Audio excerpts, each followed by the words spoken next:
രോഹിത് വെമുല കേസിൽ പുനരന്വേഷണത്തിന് ഉത്തരവിട്ട തെലങ്കാന സർക്കാർ. Case അവസാനിപ്പിച്ചുകൊണ്ടുള്ള police report Telangana സർക്കാർ തള്ളി. പോലീസ് റിപ്പോർട്ടിനെതിരെ ഹൈദരാബാദ് സർവകലാശാലയിലടക്കം പ്രതിഷേധമുയർന്ന സാഹചര്യത്തിലാണ് റിപ്പോർട്ട് തള്ളിയത്.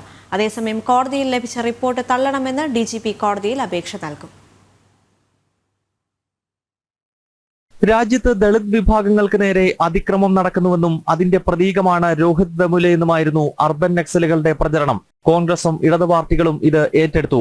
അങ്ങനെ രോഹിത് വെമുലയുടെ ആത്മഹത്യ ആഘോഷിച്ചവർക്ക് വലിയ തിരിച്ചടിയാണ് തെലങ്കാനയിലെ കോൺഗ്രസ് സർക്കാരിന് കീഴിലുള്ള പോലീസ് റിപ്പോർട്ട്. രോഹിത് വെമുല ദളിതല്ലെന്നും വ്യാജ സർട്ടിഫിക്കറ്റ് ഉപയോഗിച്ച് പിന്നോക്കക്കാരുടെ അവകാശങ്ങൾ രോഹിത് കൈപ്പറ്റിയെന്നാണ് അന്വേഷണ സംഘം ചൂണ്ടിക്കാട്ടുന്നത്.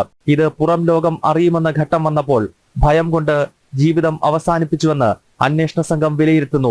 അന്ന് സിക്കിന്ദ്രാബാദ് MP ആയിരുന്ന ഇന്നത്തെ ഹരിയാന ഗവർണർ ബന്ദാരു ദത്താത്രേയ, അന്നത്തെ കേന്ദ്ര വിദ്യാഭ്യാസ വകുപ്പ് മന്ത്രി സ്മൃതി ഇറാനി, ഹൈദരാബാദ് സർവകലാശാല VC അപ്പറാവു എന്നിവർക്കും അന്വേഷണ സംഘം ക്ലീൻ ചീറ്റ് നൽകി. എന്നാൽ കേസിൽ പുനരന്വേഷണം പ്രഖ്യാപിച്ചിരിക്കുകയാണ് തെലങ്കാനയിലെ കോൺഗ്രസ് സർക്കാർ. രോഹിത് വെമുലയുടെ കുടുംബം ആവശ്യപ്പെട്ടതുകൊണ്ടാണ് പുനരന്വേഷണമെന്ന് സർക്കാർ വിശദീകരിക്കുന്നു. രോഹിത് വെമുലയുടെ ആത്മഹത്യ ആഘോഷിച്ച രാഹുലോ മറ്റ് ഇടതു നേതാക്കളോ വിഷയത്തിൽ പ്രതികരിച്ചിട്ടില്ല എന്നതും ശ്രദ്ധേയമായി. ജനം, ഡൽഹി.